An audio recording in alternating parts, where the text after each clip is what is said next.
Então, bom dia a todos. Eu vou apresentar o trabalho de conclusão de curso com o tema da extração da água livre em cimentos alcali-ativados e o seu efeito na resistência à compressão. Então, para começar, eu preciso esclarecer o que são os alcali-ativados. Eles são materiais ligantes alternativos, e quando eu digo alternativos, eles são alternativos ao cimento Portland. Eu estou falando da área da construção civil, principalmente aqui, que o cimento é o principal material utilizado. E ele se torna uma alternativa viável pela sua baixa emissão de CO2 para a produção do material, como é o contrário do cimento Portland. Os alcali-ativados, eles não têm o clinker, eles não precisam do clinker para serem produzidos, que é o principal produto para fazer o cimento Portland. E esse material ele precisa de altas temperaturas e as próprias ligações químicas que acontecem dentro do material, elas já emitem o CO2 também. Então, é uma alta emissão. Além disso, esse material permite a incorporação de subprodutos industriais que seriam descartados, aqueles materiais que eles não têm um destino adequado, correto, e aqui eles podem ser introduzidos para ter uma reutilização. Os subprodutos industriais que podem ser adotados, exemplos, cinza volante, a escória de alto forno e fontes, outras várias fontes de alumínio e silício amorfas. Então, os alcali-ativados são, basicamente, aluminosilicatos. E quando eu falo aluminosilicato, são materiais que possuem cadeias químicas com muita presença de alumínio e silício. Eles são alcalinamente ativados porque, apesar de eu posso colocar eles em um ambiente aquoso, um ambiente de água, ele não vai ter uma reação, ou vai ter uma reação muito baixa, muito lenta. Então, ele precisa de um ambiente forçado, ele precisa de um ambiente alcalino, de pH elevado, para que isso aconteça, essas ligações aconteçam. E aí eu vou ter o processo de geopolimerização ou geossíntese, que vai ser o processo das ligações químicas desses materiais. Então, para a produção deles, tradicionalmente, a gente utiliza um hidróxido. O hidróxido ele pode ser de sódio, com a aparência dessas imagens aqui de baixo, em escamas. Um hidróxido de sódio, que ele pode ser tanto em micropérolas, como ele está aqui, ou de forma escamosa, que nem no de potássio. E essa vai ser a minha base. Então, a base ela vai ser o que vai deixar o meu ambiente básico, o meu ambiente alcalino. Somado a isso, eu tenho a adição do silicato. O silicato é uma solução também alcalina, qual vai ser fonte ou de potássio ou de sódio, tradicionalmente. Existem outros, mas esses são os mais tradicionais, que também são uma base. E vão fornecer a sílica, o silício. Adicionado a isso, eu vou ter a água, mas a água ela vai ser apenas o meio da solução, o meio da ligação desses outros componentes. No trabalho, a gente vai focar, então, com as adições de sódio, para ativação do material. E, a partir disso, eu vou ter a mistura. O hidróxido e o silicato, eles não precisam estar presentes sempre. Às vezes, existe só o silicato, às vezes só o hidróxido. No trabalho, a gente vai ter a adição dos três. Mas, a partir disso, eu vou ter um gel, que vai ser minha solução alcalina, que vai ser o ativador do precursor. Então, aqui na esquerda, a gente tem um vídeo no qual a ativação tem a água, eu adiciono o hidróxido, adiciono o silicato e vou medindo a temperatura, porque ela vai subir. Vou fazendo uma boa homogeneização desse material para que isso ocorra adequadamente depois da ativação. Com essa solução, então, realizada, ela estável, eu vou adicionar o meu precursor. E o meu precursor ele vai ser fonte de óxido de alumínio e de óxido de silício. Alguns precursores, eles têm uma grande presença de cálcio, que é o que depois eu vou explicar, mas em grande parte essa é a composição dos precursores. É isso que vai ser a base de toda a estrutura molecular criada nos ligantes alcali-ativados. E por fim, eu vou produzir uma pasta, com a solução alcalina e o precursor, eu vou produzir uma pasta. Essa imagem é representativa porque ela é uma pasta de cimento, mas a consistência é muito parecida. Então, ela tem um comportamento diferente, mas a consistência final é basicamente a mesma. Então, por que estudar, por que pesquisar os alcali-ativados? Atualmente, ainda existe uma ausência de normativas bem grande, não tem nada que diga como que eu vou produzir, não existem parâmetros que digam que dentre tais e tais valores eu vou ter um bom desempenho.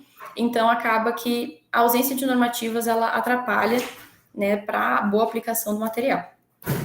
Eles necessitam de melhor compreensão, então, existem muitos estudos acerca dos alcooletivados, mas mesmo assim, com os resultados obtidos, não é possível ter uma compreensão profunda do porquê aqueles fenômenos acontecem.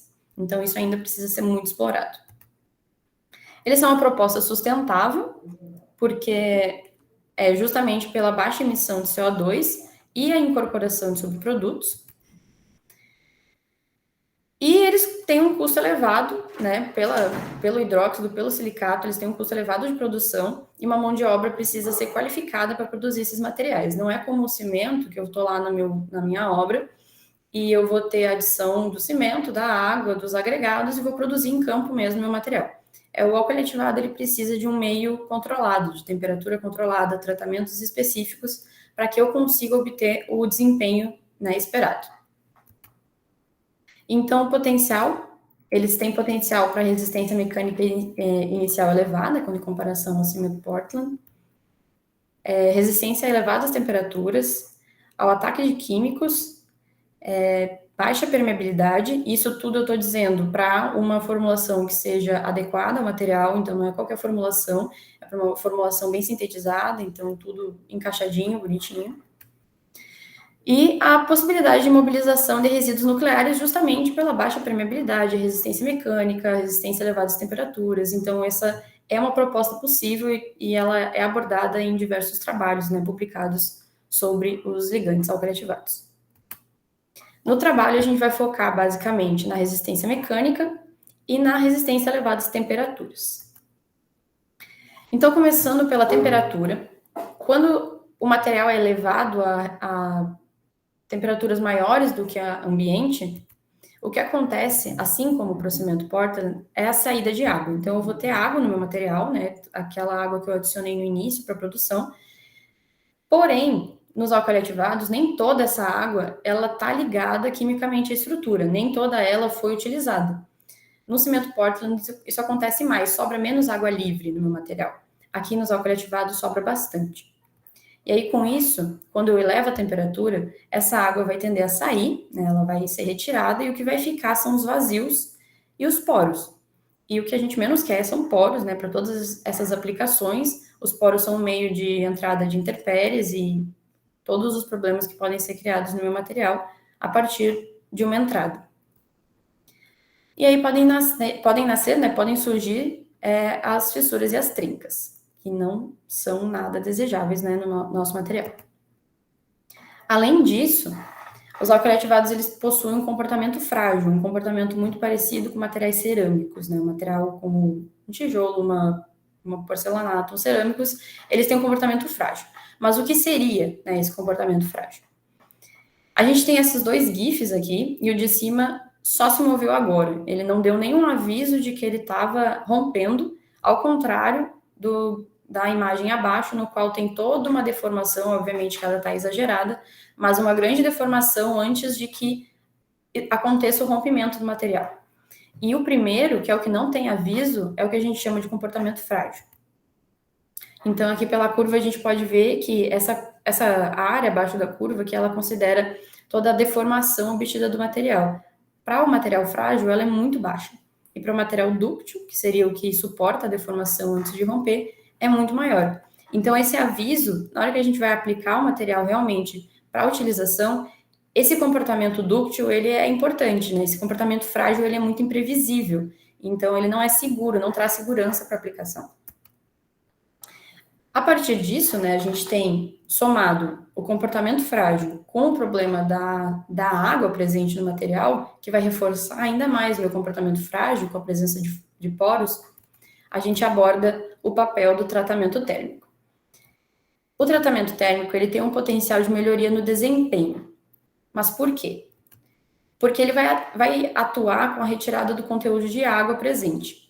Então, eu vou ter a água, eu vou fazer um tratamento térmico para que aconteça a retirada desse conteúdo de água livre ali, ou quanto eu queira retirar de água no material, Isso vai fazer com que eu tenha um controle sobre o comportamento, ele vai ser previsível para mim, porque eu vou retirar, eu vou ver como ele se comporta, e não vai ter aquela água ali novamente, né? Aquela água livre, ela não vai estar ali, então eu já sei como ele vai se comportar. Eu não vou ter que ficar verificando ao longo do tempo como é que está esse material.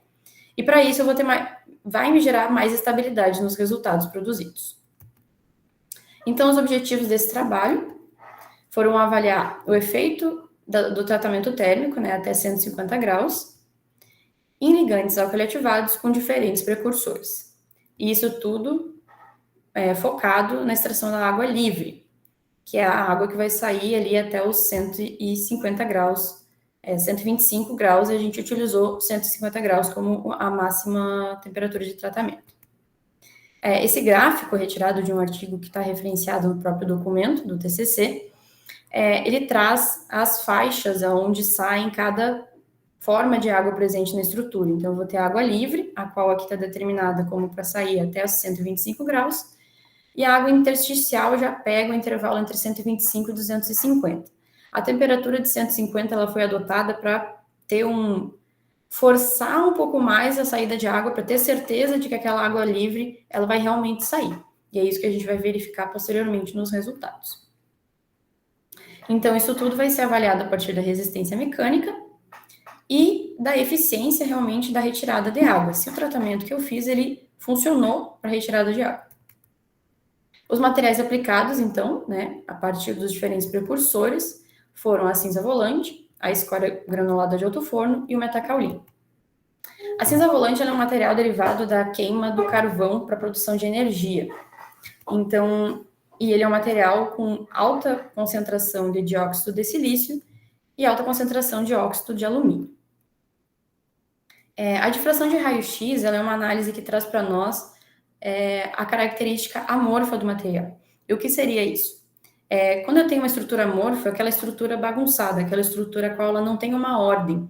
Isso faz com que ele seja muito mais suscetível a criar novas ligações, principalmente quando submetido ao meio alcalino. E é diferente do comportamento de uma estrutura cristalina, que é uma estrutura ordenada, e aí eu vou ter muito mais dificuldade para separar, né, essas moléculas. Então, aqui a gente consegue ver que para a cinza volante, esses picos de fases amorfas estão bastante presentes.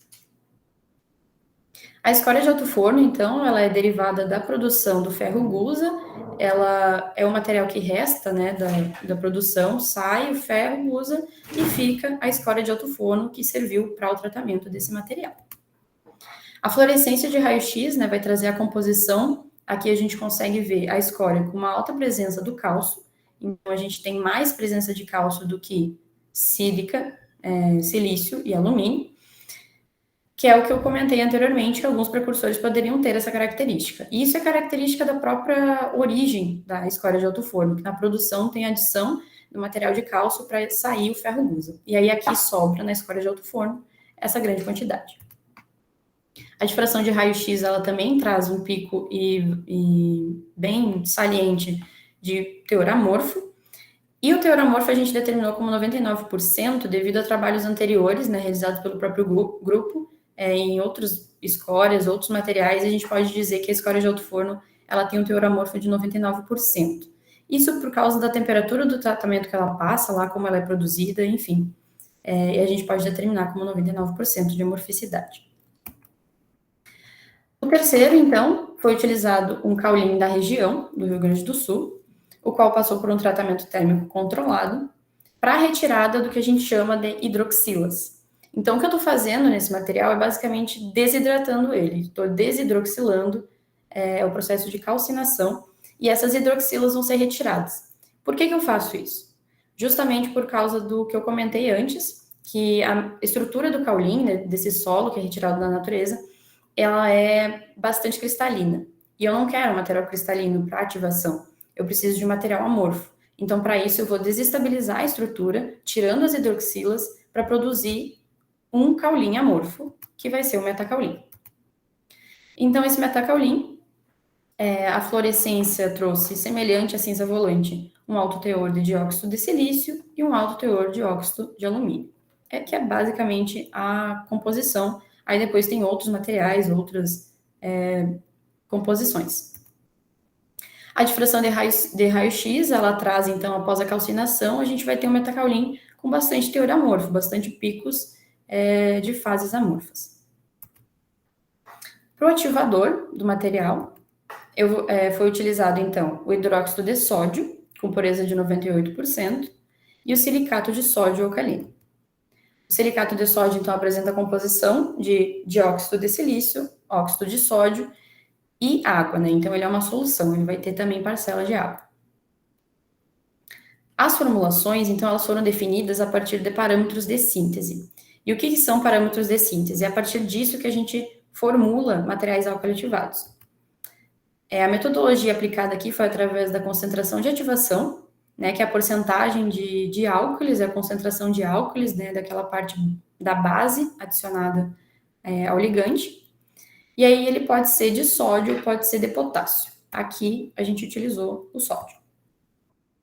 E o módulo de solução, que nada mais vai ser do que a relação de dióxido de silício presente no meu ligante, né, na minha solução, pelo teor de álcoolis. Então, eu vou ter essa divisão e ela pode ser igual a 1, igual a 0,5, igual a 1,5. Então, vai ser uma relação entre essas duas composições. Isso tudo é calculado para 100 gramas de precursor. Então, eu vou fazer o cálculo para 100 gramas de precursor e depois para a formulação, para a hora da mistura, eu vou ter uma proporção, vou fazer uma proporção para essa mistura. As formulações foram determinadas por trabalhos prévios. São formulações independentes, então para cada precursor foi determinada uma formulação, isso porque elas foram obtidas através do melhor desempenho mecânico. Os trabalhos desenvolvidos pelo grupo anteriormente, eles já apresentavam análise de resistência mecânica para cada uma das formulações, e aí a gente buscou para cada um dos precursores qual foi a melhor formulação deles no desempenho mecânico. E aí, a partir disso, cada um deles teve sua formulação determinada, a qual eu não vou poder apresentar aqui, mas foi a partir disso que foi obtido. Todos esses materiais, então, eles foram produzidos em pasta.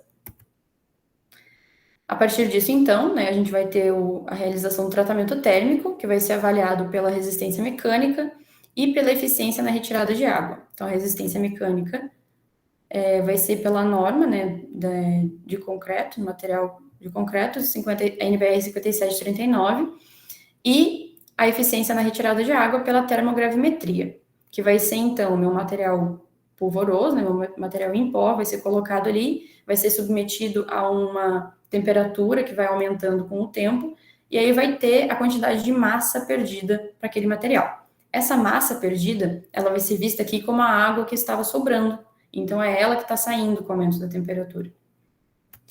A resistência à compressão, ela vai ser apoiada com a análise da distribuição de Weibull, que vai fazer um contraponto, vai trazer uma análise extra para resistência à compressão. Então, para o tratamento térmico, foram determinados 3 patamares, 25 graus, temperatura ambiente controlada da sala, 60 graus e 150 graus. A taxa de aquecimento da estufa, para os 60 e 150, foi de 1 grau por minuto. Isso porque era a menor temperatura que a gente conseguia fazer, para essa taxa. Se pudesse ser menor, teríamos testado menos, mas como era o menor possível, ficou como 1 grau por minuto. Isso tudo por 48 horas. Então, no final, a gente tem esse gráfico que apresenta o tempo no qual cada material ficou no patamar. Então, para 25 graus, ele ficou todo o período.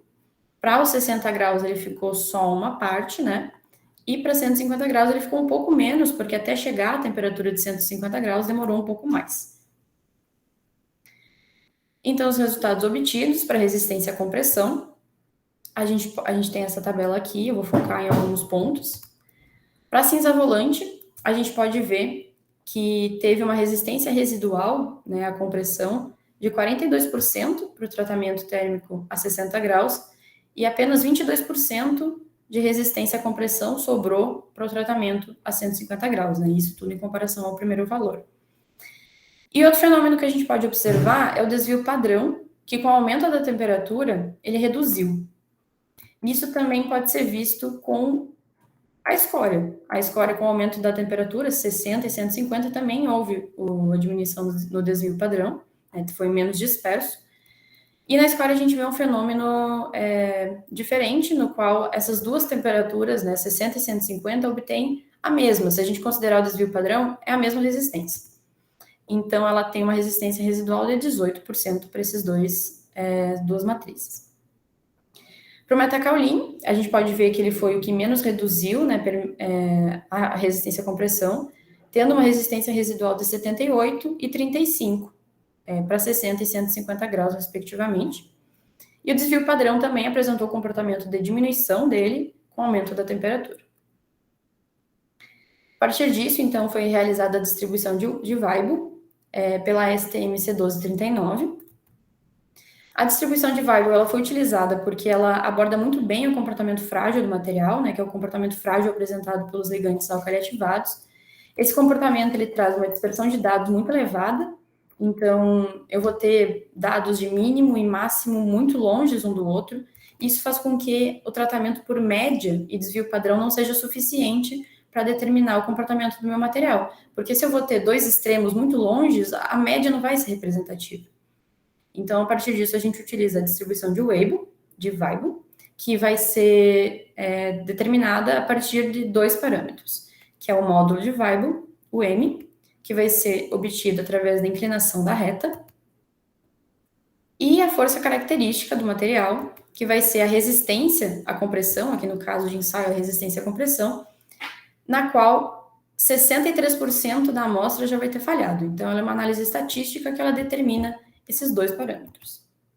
Aqui a gente tem, então, a resistência à compressão linearizada, né, para a distribuição de Weibull, e aí a gente pode ver que aqui para cinza volante, a gente tem um alto valor do módulo de Weibull para 25 graus, e um valor não tão alto quanto, mas também elevado para o tratamento a 150 graus. O menor de todos foi o tratamento de 60 graus. Isso tudo a gente pode ver pela inclinação da reta. Claro que aqui a gente não consegue ver, talvez, claramente essa inclinação, mas essa aqui está muito mais na vertical e essa aqui está muito mais na horizontal do que em comparação a essa. E é isso que a gente vê o módulo de Weibull. A resistência à compressão, então, aqui embaixo, pela probabilidade de falha, e a gente tem a análise da escória. Para a escória, a gente teve uma confiabilidade da amostra muito maior para o tratamento a 150 graus do que para os outros dois. E isso a gente entende que esse material ele teve uma dispersão muito menor e, portanto, essa amostra foi mais confiável, né? Quanto menos disperso, mais confiável é a minha amostra.